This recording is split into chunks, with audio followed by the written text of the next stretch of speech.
Bible గ్రంథంలో నుండి నహూము గ్రంథము మొదటి అధ్యాయం, నహూము గ్రంథం మొదటి అధ్యాయము 7వ వచనాన్ని చదువుకుందాం. యెహోవా ఉత్తముడు, శ్రమ దినమందు ఆయన ఆశ్రయదుర్గము, తన యందు నమ్మిక ఉంచు వారిని ఆయన ఎరుగును. నహూము గ్రంథం మొదటి అధ్యాయము 7వ వచనాన్ని మనం చదువుతున్నాం. యెహోవా ఉత్తముడు, శ్రమ దినమందు ఆయన ఆశ్రయ దుర్గము. శ్రమ దినమందు దేవుడు ఆశ్రయ దుర్గము అన్న సత్యాన్ని ఇక్కడ నహూము జ్ఞాపకం చేస్తూ ఉన్నాడు. ఆపత్కాలంలో ఆయన నమ్ముకొనదగిన సహాయకుడు అని కీర్తనల గ్రంథంలో మనం చూస్తాం. ప్రత్యేకంగా ఇక్కడ తన యందు నమ్మిక ఉంచు వారిని ఆయన ఎరుగును. ఈ మాటలు చాలా చాలా ప్రాముఖ్యమైనవి. తన యందు నమ్మిక ఉంచు వారిని ఆయన ఎరుగును. కొన్నిసార్లు మనం అమెరికా అధ్యక్షుడు ఎవరు అంటే పలానా వ్యక్తి అని చెప్తాం. మరి భారతదేశ ప్రధానమంత్రి తెలుసా అంటే తెలుసు, మన ప్రధానమంత్రి మోడీ అని చెప్తాం. అలా కొద్దిమంది ప్రముఖుల గురించి మాట్లాడేటప్పుడు వాళ్ళు మనకు తెలుసు అని మనం చెప్తాం.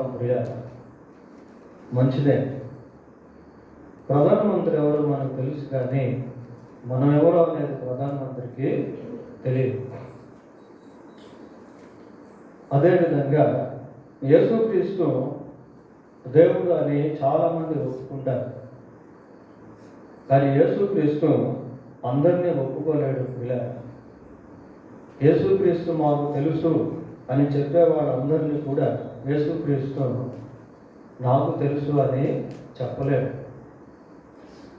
ఎవరైతే ఆయన ఎరిగి ఉంటారో, ఎవరైతే ఆయన యందు నమ్మిక ఉంచుంటారో వారిని మాత్రమే ఆయన ఎరిగి ఉంటాడు. దేవునికి అందరూ తెలుసు, కానీ అందరిలో నమ్మిక ఉంచినటువంటి కొందరే ఆయన ఎరిగి ఉన్నాడు. ఇక్కడ అదే మనం చూస్తూ ఉన్నాం. ఏంటి అని అంటే తన యందు నమ్మిక ఉంచు వారిని ఆయన ఎరుగును. తన యందు నమ్మిక ఉంచిన వారిని ఆయన ఎరుగును. మత్తయి సువార్త 7వ అధ్యాయము, మత్తయి రాసిన సువార్త 7వ అధ్యాయము 22వ వచనాన్ని చదువుకుందాం. ఆ దినమందు అనేకులు నన్ను చూచి, ప్రభువా ప్రభువా, మేము నీ నామమున ప్రవచింపలేదా? నీ నామమున దయ్యములను వెళ్ళగొట్టలేదా? నీ నామమున అనేకమైన అద్భుతములు చేయలేదా అని చెప్పుదురు.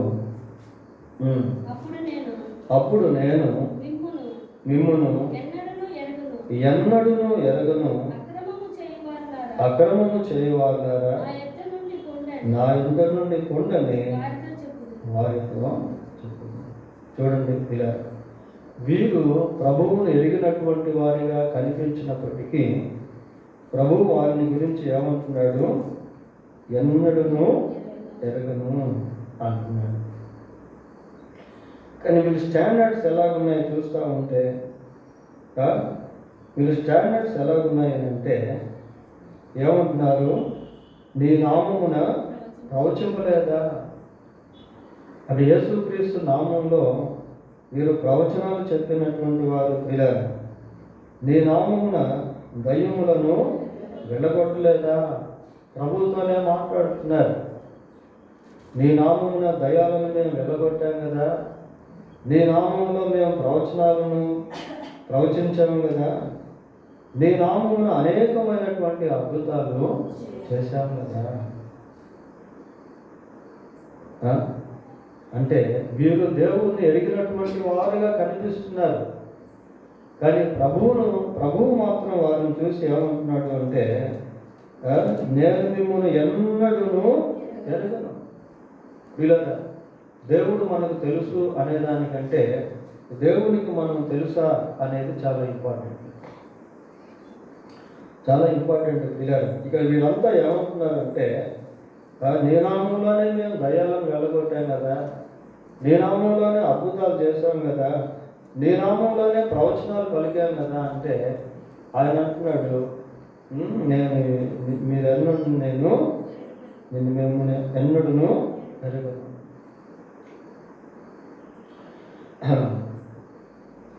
కాబట్టి మనం యేసుక్రీస్తుని గురించి ఎన్ని వర్తమానాలు విన్నప్పటికీ మనం యేసుక్రీస్తు చేత ఎరిగినటువంటి వారముగా ఉండాలి. ఇది అన్నిటికంటే ప్రాముఖ్యం. ఇక్కడ మూలవాక్యంలో ఏమని చదివాము అని అంటే, తన యందు నమ్మిక ఉంచు వారిని ఆయన ఎరుగును. మనం దేవుణ్ణి ఎరిగిన వారము అనేదానికంటే దేవుని చేత ఎరగబడినటువంటి వారముగా ఉండుట అనేది చాలా చాలా ప్రాముఖ్యమైనది. చూడండి, గలతీయులకు రాసిన పత్రిక 4వ అధ్యాయము, గలతీ పత్రిక 4వ అధ్యాయము 8వ వచనాన్ని చదువుకున్నాం. గలతీయులకు రాసిన పత్రిక 4:8. ఆ కాలమందైతే మీరు దేవుని ఎరగని వారై నిజమునకు దేవుళ్ళు కాని వాటికి దాసులై ఉంటుంది. కానీ ఇప్పుడు మీరు దేవుని ఎరిగిన వారును మరి విశేషముగా దేవుని చేత ఎరగబడిన వారినై ఉన్నారు. చూడండి, చాలా మంచి మాట ఇక్కడ మనం చదువుతా ఉన్నాం. ఏమంటున్నాడు? మీరు దేవుణ్ణి ఎరిగిన వారును మరి విశేషముగా దేవుని చేత ఎరగబడిన వారినై ఉన్నారు. దేవుణ్ణి ఎరుగుట, దేవుని చేత ఎరగబడుట, ఈ రెండు కూడా చాలా ప్రాముఖ్యమైనటువంటి పిల్లలు. మీరు దేవుణ్ణి ఎరిగిన వారును మరి విశేషముగా దేవుని చేత ఎరగబడిన వారై ఉన్నారు. అంటే ఈ తెలుసుకునేటువంటి ఆ ప్రక్రియలో సంబంధాలు అనేటువంటివి ఏర్పడతాయి. దేవునికి మనముకి దేవుడు తెలియపరచబడే ఆ ప్రక్రియలో we have some relationships between God and us. మనకు దేవునికి మధ్య కొన్ని అవినాభావ సంబంధాలు అనేటువంటివి ఏర్పడతాయి. ఒక పురుషుడు స్త్రీని వివాహం చేసుకున్నప్పుడు అప్పటి నుండి వారిద్దరు కూడా భార్యాభర్తలుగా ఎంచబడతారు. అంటే అప్పటి వరకు వారికి లేనటువంటి రిలేషన్షిప్ అనేది ఆ వివాహ బంధం ద్వారా కలుగుతుంది. అలాగనే ఒక తల్లిదండ్రులకి బిడ్డలు పుట్టినప్పుడు ఆ బిడ్డలకి తల్లిదండ్రులకు మధ్య రిలేషన్షిప్ అనేటువంటిది ఏర్పడుతుంది. అప్పటి నుండి ఆ బిడ్డలకు వారు తల్లిదండ్రులుగా, బిడ్డలకు వారు తల్లిదండ్రులుగా ఆ రిలేషన్షిప్ అనేటువంటిది బిల్డ్ అవుతుంది.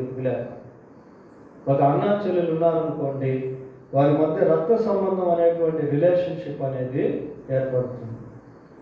కాబట్టి సంబంధ బాంధవ్యాలు అనేటువంటివి కలిగి ఉన్న వాటిని బట్టి ఏర్పరచబడతాయి. మనం దేవుని గురించి ఎంత విన్నప్పటికీ దేవునితో మనకు సంబంధం అనేటువంటిది లేకపోయినట్లయితే మన జీవితంలో దేవుని యొక్క కార్యాలను మనం వినగలమే కానీ అనుభవించలేము. అబ్రహాము దీవించబడ్డాడు, మంచిదే. మనం దీవించబడ్డామా? దావీదును దేవుడు గొలియాతు నుండి కాపాడాడు, లేకపోతే దావీదును దేవుడు ఎంతగానో హెచ్చించబడ్డాడు, దేవుడు మనల్ని హెచ్చించాడా? ఇప్పుడు ఇక్కడ బైబిల్లోని భక్తుల చరిత్రలు తెలుసుకోవడం మంచిదే, కానీ వాటిని ఎంతవరకు మనం అనుభవిస్తున్నాము అనేటువంటిది ప్రాముఖ్యం. దేవుడిని ఎప్పుడు కూడా అనుభవించి తెలుసుకోవాలని కోరుకుంటున్నాడు. యెహోవా ఉత్తముడు అని రుచి చూసి తెలుసుకొనుడి. చదివి తెలుసుకోవడం కాదు, విని తెలుసుకోవడం కాదు, రుచి చూసి తెలుసుకొనుడి. Taste and see that the Lord is good. దేవుణ్ణి మనం అనుభవపూర్వకంగా తెలుసుకోవాలి ప్రియులారా. ఎప్పుడైతే మనం దేవుణ్ణి అనుభవపూర్వకంగా తెలుసుకుంటామో అప్పుడే దేవునితో మనకు రిలేషన్షిప్స్ అనేటువంటివి ఏర్పడతాయి. యేసు ప్రభు ఈ లోకంలో జన్మించినటువంటి దినాల్లో చాలా మందికి ఆయన జన్మను గురించి ప్రకటించబడింది. గొర్రెల కాపరులకు ఏ విధంగా యేసుక్రీస్తు యొక్క జన్మను గురించి ప్రకటించబడిందో హేరోదుకు కూడా యేసు ప్రభు జన్మను గురించి ప్రకటించబడింది. హేరోదుకు యేసు ప్రభు జన్మను గురించి ఏ విధంగా ప్రకటించబడిందో జ్ఞానులకు యేసు ప్రభు యొక్క జన్మను గురించి ప్రకటించబడింది. అలాగనే శాస్త్రులకు యేసు ప్రభు జన్మను గురించి ప్రకటించబడింది. అయితే జ్ఞానులు ఆశీర్వదించబడినట్టుగా హేరోదు ఆశీర్వదించబడలేదు.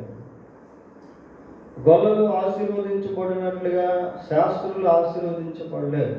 వాళ్ళందరికీ యేసు ప్రభు యొక్క జన్మను గురించి తెలిసింది. But few people were blessed. అందరికీ యేసు ప్రభువుని గురించి తెలుసుకున్నప్పటికీ, తెలియపరచబడినప్పటికీ కొందరే ఆశీర్వదించబడ్డారు. ఇలా యేసు ప్రభు శరీరధారిగా ఉన్నటువంటి దినాల్లో వేల సంఖ్యలో రోగస్తులు ఉండేవాళ్ళు, కానీ అందరూ స్వస్థపరచబడలేదు. కొద్దిమంది మాత్రమే స్వస్థపరచబడ్డారు. యేసు ప్రభు శరీరధారిగా ఉన్నటువంటి దినాల్లో చాలా మంది చనిపోయారు, కానీ చనిపోయిన వారందరూ కూడా లేపడలేదు. ఎవరో కొద్దిమంది లేపడ్డారు.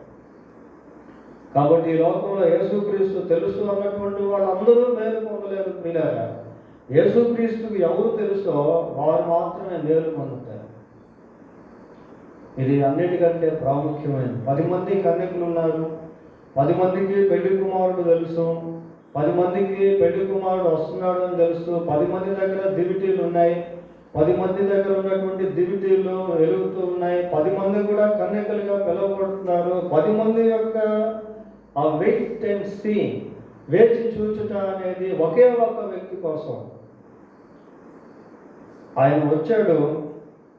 5 మంది లోపలికి వెళ్ళారు, 5 మంది బయట ఉన్నారు. వచ్చి తలుపు తడుతూ ఉన్నారు. తలుపు తడుతూ ఉంటే ఆయన అన్నాడు, ఏమన్నాడు? I don't know who you are. మీరెవరో నాకు తెలియదు. వీరికి ఆయన తెలుసు కానీ ఆయనకి మీరు తెలియదు. ప్రియులారా, ఆ రిలేషన్షిప్ అనేటువంటిది లేదు.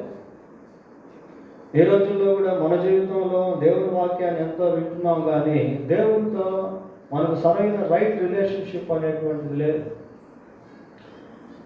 సరైన సత్సంబంధాలు అనేటువంటివి లేవు. ఎక్కడో కనెక్షన్స్ తెగిపోయినాయి. ఆ తెగిపోయినటువంటి కనెక్షన్స్ని మనం రీయాక్టివేట్ చేసుకోవాలి. రీయాక్టివేట్ చేసుకోకపోతే ఏమవుతుందంటే మనం బలహీనంగానే జీవిస్తూ ఉంటాం. ఇలా యెషయా ఉన్నాడు, గొప్ప ప్రవక్తే. అత్యున్నత సింహాసనంపై దేవుని చూస్తూ ఉన్నాడు.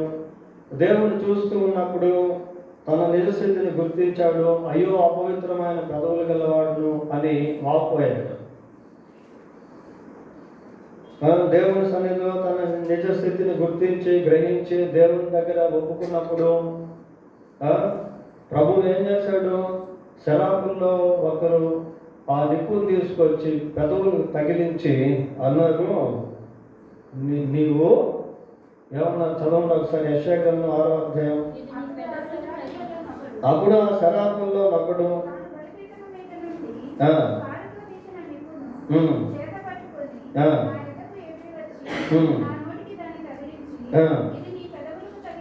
ఇది నీ పెదవులకు తగిలిన కనుక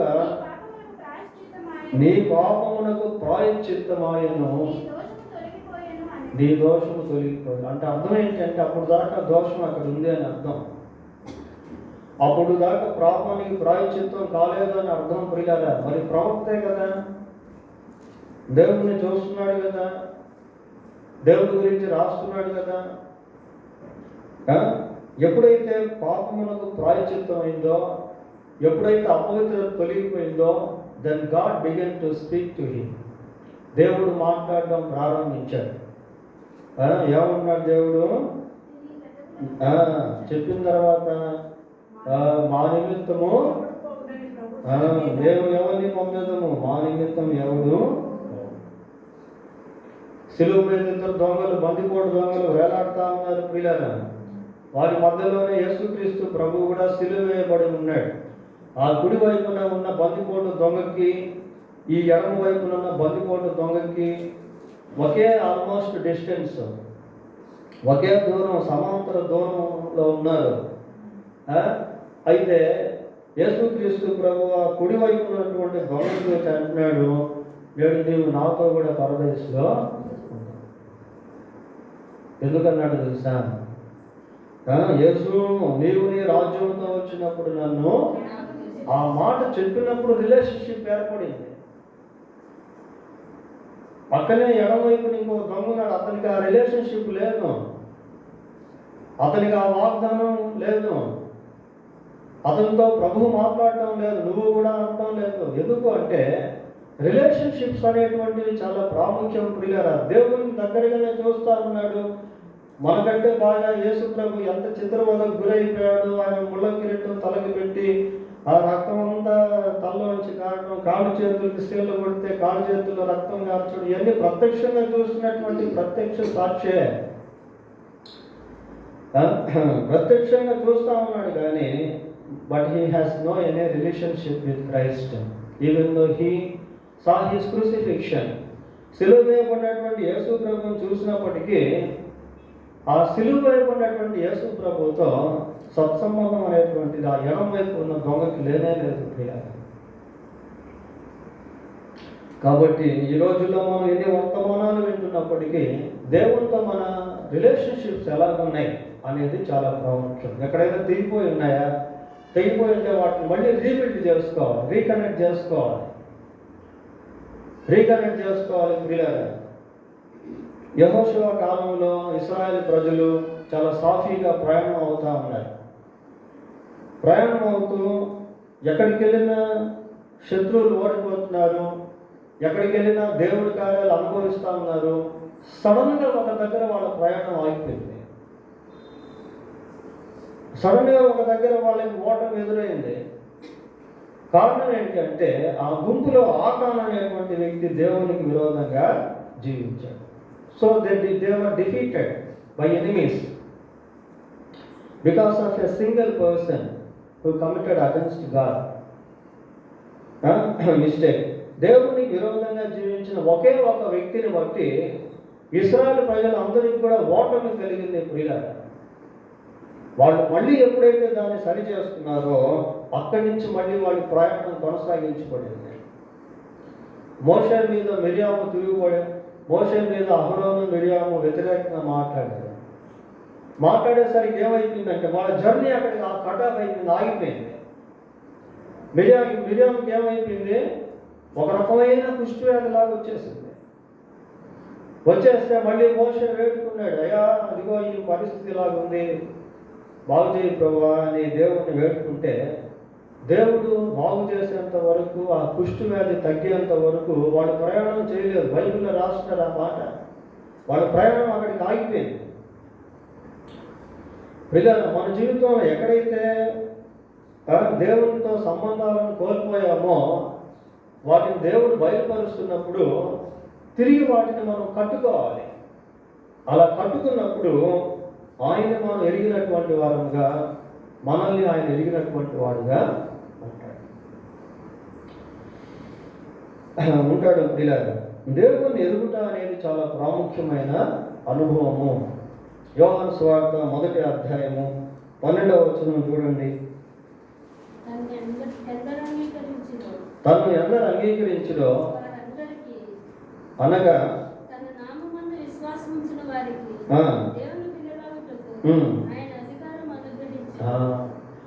తను ఎందరు అంగీకరించుడో అనగా తన నామమందు విశ్వాసం ఉంచు వారందరికీ దేవుని పిల్లలగుటకు. అంటే యేసుక్రీస్తునందు ఎవరైతే విశ్వాసం ఉంచారో లేక ఎదిగారో వారికి ఒక రిలేషన్షిప్ అనేది దేవుడు ఇస్తున్నాడు. ఏంటది? సంబంధం ఏంటి? పిల్లలగుటకు, to become children of God. దేవుని పిల్లలగుటకు వారికి ఒక ఆ సంబంధాన్ని దేవుడు ఏర్పాటు చేస్తున్నాడు. పిల్లలు, అసలు క్రిస్మస్ అంటే అదే. క్రిస్మస్ అంటే ఏంటి అని అంటే మనం పండుగ చేసుకునేదానికి కాదు, మనల్ని దేవుని బిడ్డలుగా మార్చేదానికి, లేక మనల్ని దేవుని కుమారులుగా కుమార్తెలుగా మార్చేదానికి దైవ కుమారుడైనటువంటి యేసుక్రీస్తు మానవ కుమారుడుగా మారడమే క్రిస్మస్. మనం దేవుని కుమారులుగా చేసేదానికి దేవుని కుమారుడు మనుష్య కుమారుడిగా మారాడు పిల్లలు, అదే క్రిస్మస్. ఈ ఆంతర్యం మనం తెలియక క్రిస్మస్ జరుపుకోవడంలో ఉపయోగం అనేది మనం దేవుని కుమారులుగా మార్చబడ్డామా, దేవుని కుమార్తెలుగా మార్చబడ్డామా? How we can become a child of God? మనం ఏ విధంగా దేవుని కుమారుడిగా లేక దేవుని కుమార్తెగా మారగలము అంటే దానికి జవాబు ఇక్కడే ఉంది. ఏంటంట?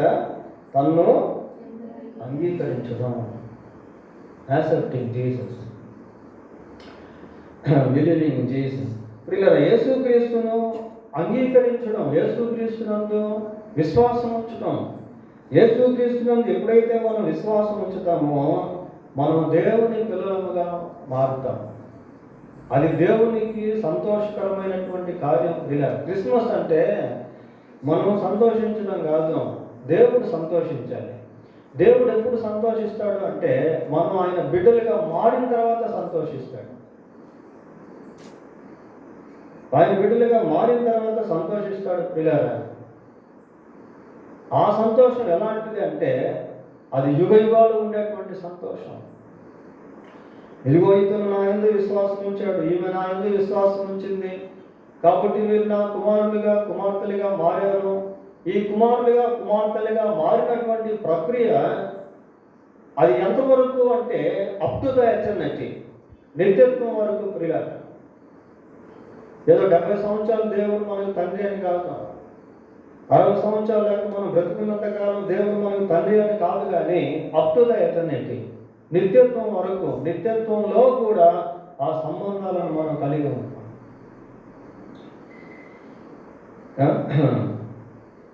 తను ఎవరు అంగీకరించిన అనగా తన నామముందు విశ్వాసం ఉంచి వారికి దేవుని పిల్లలకు ఆయన అధికారము.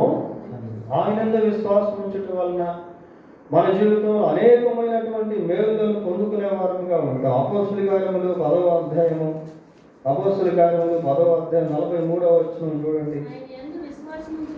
ఆయనందు విశ్వాసం ఉంచి వాడెవడో వాడు ఆయన నామం మూలముగా పాప క్షమాపణ పొందునని ప్రవక్తలందరూ ఆయన గురించి సాక్ష్యము ఇచ్చుచున్నారు. పిల్లల దేవుని యందు విశ్వాసం ఉంచడం వల్ల లేక యేసుక్రీస్తునందు విశ్వాసం ఉంచడం వల్ల మనం పాప క్షమాపణ అనేటువంటిది ఉంటాం. Why Jesus was born? ఎందుకు యేసు ప్రభు జన్మించాడు అంటే to give us the forgiveness of sin. పాప క్షమాపణ ఇచ్చేదానికి యేసుక్రీస్తు జన్మించాడు. ప్రియుల యేసుక్రీస్తు ఎందుకు జన్మించాడంటే పాప క్షమాపణ ఇచ్చేదానికి. మరి ఆయన ఇచ్చిన పాప క్షమాపణ పొందుకోకుండా మనం క్రిస్మస్ జరుపుకోవడంలో ఉపయోగం అనేది ఉంది. తన ప్రజల వారి పాపముల నుండి ఆయన రక్షించుడు కనుక ఆయనకు యేసు అను పేరు. అంటే పుట్టక ముందే చెప్పుకున్నటువంటి ప్రవచనం అది. మత్తయి 1:21 ఉంటుంది ఆ మాట. యేసు ప్రభు జన్మించక ముందే చెప్పబడినటువంటి ప్రవచనం అది. తన ప్రజలను వారి పాపముల నుండి ఆయనే రక్షించింది. ఇవన్నీ మనం ఏ విధంగా పొందుకోగలుగుతాము అంటే యేసు ప్రభునందు విశ్వాసం ఉంచడం వలన మనం పాప క్షమాపణ అనేది పొందుకోగలుగుతాం. పాపం విడుదల అనేది పొందుకోగలుగుతాం. పిల్లలు పాప క్షమాపణ పొందకుండా చనిపోతే మన ఆత్మ నిత్యనరకానికి ఖచ్చితంగా వెళ్తాం. కనుక చనిపోకముందే పాప క్షమాపణ అనేది పొందుకోవాలి.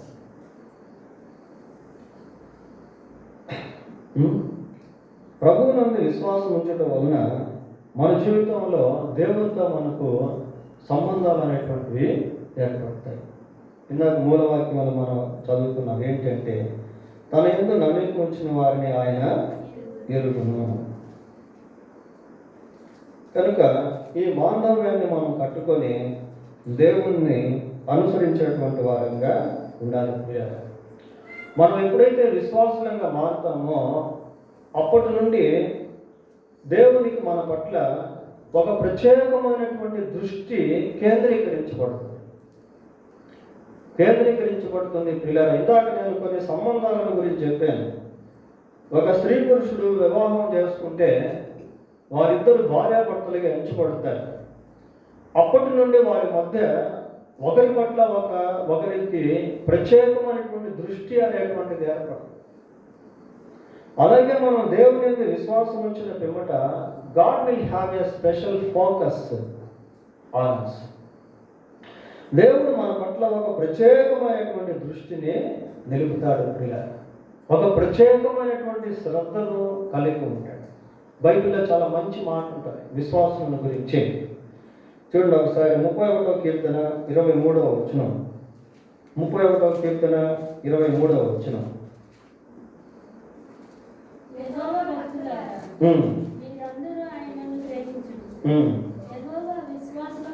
యెహోవా విశ్వాసులను కాపాడును. చూడండి, యెహోవా విశ్వాసులను కాపాడును. God protects believers. God rescue believers. దేవుడు విశ్వాసులను కాపాడుతాడు. యెహోవా విశ్వాసులను కాపాడుతాడు. పిల్లల, ఈ రోజు వరకు దేవుడు మనల్ని కాపాడుతూ వచ్చాడు. మన పట్ల దేవుడు ఒక ప్రత్యేకమైనటువంటి దృష్టిని కలిగి ఉన్నాడు. ఇంకా కొంచెం ముందుకు వెళ్దాం. 121వ కీర్తన 7వ వచనం. 121వ కీర్తన 7వ వచనం. ఏ అపాయము రాకుండా యెహోవా నిన్ను కాపాడును, ఆయన నీ ప్రాణమును కాపాడును. దేవుడు మన ప్రాణాన్ని కాపాడుతున్నాడు కనుక ఇప్పటి వరకు మనం సజీవులముగా ఉన్నాం. ఈ కూడిక ఉద్దేశంలో మన ఆంటీ విషయంలో దేవుడు గత అనేక సంవత్సరాల క్రితం యాక్సిడెంట్లో ప్రాణాన్ని కాపాడాడు పిల్లలు. ఆ రోజుల్లో పరిస్థితి ఎంతో భయంకరమైన తర్వాత మన సాక్ష్యం ఇద్దాం. దేవుడు మన ప్రాణమును కాపాడేటువంటి వాడిగా ఉన్నాడు. ఇంకొకసారి చదవండి 127. ఏ అపాయము రాకుండా యెహోవా నిన్ను కాపాడును, ఆయన నీ ప్రాణమును కాపాడును. ఇది మొదలుకొని నిరంతరము నీ రాకపోకల యందు యెహోవా నిన్ను కాపాడును. కనుక ప్రియులారా, మన జీవితంలో దేవుడు మన ప్రాణమును కాపాడుతాడు. ఇందాక మనం చూసాం కదా, యెహోవా విశ్వాసులను కాపాడు. ఈ కాపాడుట అనేటువంటి దాంట్లో we are receiving everything from God. మనం దేవుని నుండి సమస్తాన్ని పొందుకుంటా ఉన్నాం. మనకు కావలసినటువంటి ఆహారం, మనం ధరించేటువంటి వస్త్రం, మన ప్రయాణాల్లో క్షేమము, మన కుటుంబాల్లో సమాధానము, గర్భఫలము, ప్రియులారా, everything that we need is provided by God. మన అవసరతలు అన్నీ కూడా దేవుని చేత తీర్చబడుతూ వస్తాం. దేవుడు మనల్ని కాపాడుతా ఉన్నాడు పిల్లలు, మన ప్రాణమును కాపాడుతాను. అందుకే మనం ఇప్పుడు సజీవులముగా ఉన్నాం. సజీవులముగా ఉన్నటువంటి మనం what we should do when we are still alive on this earth. ఈ భూమి మీద ఇంకా సజీవంగా ఉన్నటువంటి మనము ఏం చేయాలి? దేవుడు మన ప్రాణాన్ని కాపాడుతూ ఉండగా మనం ఏం చేయాలి? 2 విషయాలు, అనేకమైన విషయాలు ఉన్నాయి కానీ 2 విషయాలు మనం చెప్పి ముగించుకున్నాం. దేవుడు మనల్ని కాపాడుతా ఉన్నాడు, మనం ఏం చేయాలి? 1, యెషయా గ్రంథం 38వ అధ్యాయము. యెషయా గ్రంథం 38వ అధ్యాయము 19వ వచనం చదువుకుందాం.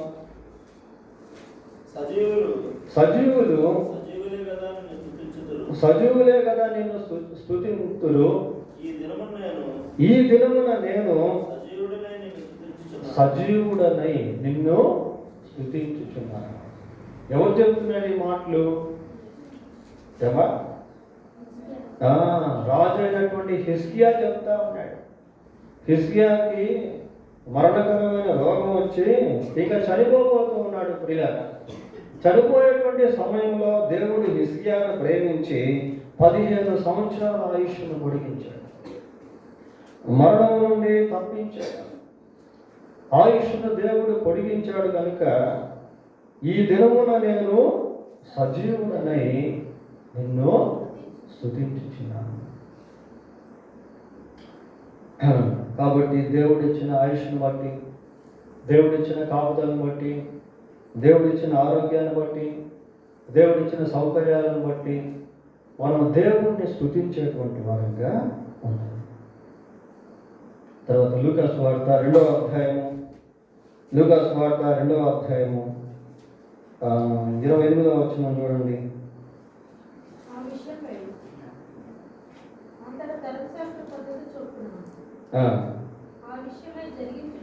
ఒక నిమిషమ్మా, 2:28 చదవండి. లేదా చదవండి.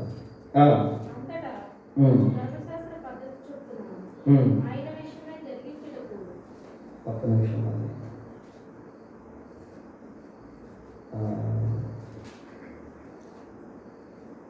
లూకా సువార్తేనా?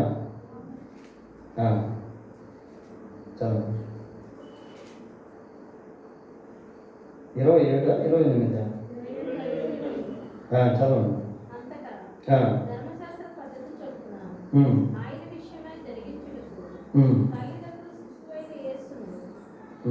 అది కాదు, 37 చదవండి. 37, 38.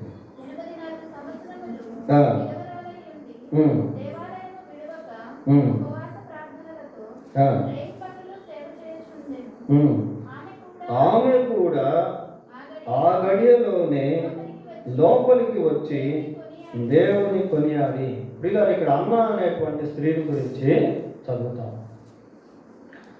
అన్న అప్పటికే దేవుని సన్నిధిలో ఉపవాస ప్రార్థనలతో తన సమయాన్ని గడుపుతూ యేసు ప్రభు జన్మించి ఆ దేవాలయానికి తీసుకుని రాబడినప్పుడు ఆమె స్థలంలో దేవుని కొనియాడుతూ ఏం చేస్తా ఉంది? యెరూషలేములో విమోచనం కొరకు కనిపెట్టుచున్న వారందరితో ఆయనను గూర్చి మాట్లాడుచుండెను. పిల్లల యేసుక్రీస్తుని గురించి మాట్లాడుతూ ఉంది. విమోచనం కొరకు కనిపెట్టుకున్నటువంటి వారితో బహుశా విమోచనం గురించే మాట్లాడుతుంది. ఆ విమోచనం ఇచ్చేటువంటి యేసుక్రీస్తుని గురించే మాట్లాడుతుంది. పిల్లల దీంట్లో మనం నేర్చుకోవాల్సింది ఏంటి? అసలు విమోచనం అంటే ఏంటి? ఆ డెఫినేషన్ మనకు తెలియాలి. మనం చాలాసార్లు విమోచనం అని చెప్పుకుంటా ఉంటాం. అసలు విమోచనం అంటే what is the meaning of redemption? ఆ విమోచనం అంటే ఏంటంటే, ఒకసారి చూడండి, ఎఫెసీ పత్రిక 1వ అధ్యాయం 7వ వచనం చదవడం. దేవుని కృపా మహదైశ్వర్యమును బట్టి ఆ ప్రియుని యందు ఆయన రక్తము వల్ల మనకు విమోచనము, అనగా మన అపరాధములకు క్షమాపణ మనకు కలిగి. అది ప్రియుల విమోచనం యొక్క డెఫినేషన్ ఇక్కడ చూస్తున్నాం. విమోచనం యొక్క అర్థం ఏంటి అని అంటే, అనగా మన అపరాధములకు క్షమాపణ మనకు కలిగి ఉన్నది. దేని బట్టి? ఆ రక్తము వలన, యేసుక్రీస్తు ప్రభు యొక్క రక్తము వలన మన అపరాధములకు క్షమాపణ మనకు కలిగి. కాబట్టి మరి యేసు ప్రభువు యొక్క రక్తముల గురించి ప్రకటించాలి, యేసు ప్రభు యొక్క సిలువను గురించి ప్రకటించాలి. దేవుడు మనల్ని ఇంకా సజీవుడిగా ఉంచాడు కనుక ఆయన మనం స్తుతించేటువంటి వారముగా ఒకటి, రెండవదిగా ఆయన గురించి ప్రకటించేటువంటి వారముగా ఉండాలి. దేవుడు తన వాక్యాన్ని దీవించినగా ప్రార్థన చేసుకుంటాం.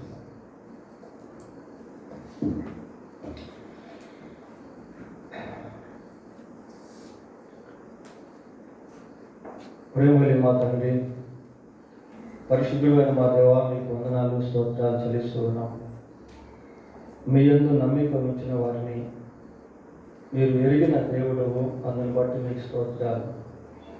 మీ యందు నమ్మిక ఉంచిన మాకు, మీ యందు మాకు ఇచ్చిన గొప్ప నిరీక్షణను బట్టి మీకు స్తోత్రాలు. మీరెవరో మేము ఎరిగే కృపను మాకు ఇచ్చినందుకై మీకు స్తోత్రాలు నాయన. ప్రభా, మీకు వందనాలు, స్తోత్రాలు. మేము ఎరిగినటువంటి వారిని, అనగా మీ యందు విశ్వాసం ఉంచినటువంటి వారిని దేవుని పిల్లలుగా చేయుటకు ప్రభా, మీరు ఈ లోకంలో మానవతారుడిగా జన్మించారు, అతను బట్టి మీకు స్తోత్రాలు. ఇటువంటి అమూల్యమైన సత్యాలను మీ వాక్యంలో నుండి నేటి దినాల్లో మీరు మాకు అందిస్తూ ఉండగా, ఇంకా ఎవరైతే మా సంఘంలో మిమ్మల్ని ఎరగనటువంటి వారుగా ఉన్నారో వారు కూడా అనుభవపూర్వకంగా మేము ఎరుగుటకు మీ పరిశుద్ధాత్మ కార్యమును దయచేసి తప్పకుండా జరిగించమని ప్రార్థిస్తూ ఉన్నాం. మీ ఉచిత కనికరాన్ని బట్టి, కృపను బట్టి ఆయన ఈ కార్యాన్ని దయతో జరిగించమని మిమ్మల్ని వేడుకుంటా ఉన్నాం ప్రభా. మీ పరిశుద్ధాత్మ కార్యం దయతో జరిగించి ప్రభా అందరూ కూడా నాయన మిమ్మల్ని రక్షకుడిగా ఎరుగునట్లు సహాయం చేయండి ప్రభా. మిమ్మల్ని ఎరుగుట వలన మా జీవితంలో ఎన్నో మేలులు నాయన మేము పొందుకునే వారముగా ఉంటాం. కనికరించే సహాయం చేయండి. పాప క్షమాపణ మీరు మాకు అనుగ్రహించావు, మీకు వందనాలు నాయన ప్రభా. మీ జన్మ వెనుక ఉన్న మీ ఉద్దేశములు మేము గుర్తించి వాటిని సద్వినియోగం చేసుకున్నప్పుడు అది నిజంగా మాకెంతో ఆశీర్వాదకరం. అటు కృప ఇంకనూ మాకు దయచేయి. మమ్మల్ని మీరు సజీవులుగా ఉంచారు. మిమ్మల్ని స్తుతించేవారముగా, మీ విమోచనమును వేయించి ఇతరులకు ప్రకటించేవారముగా ఉండకు కృప దయచేయమని మా రక్షకుడైన యేసుక్రీస్తు పరిశుద్ధమైన నామములో ప్రార్థన చేస్తున్నాము తండ్రి. ఆమేన్.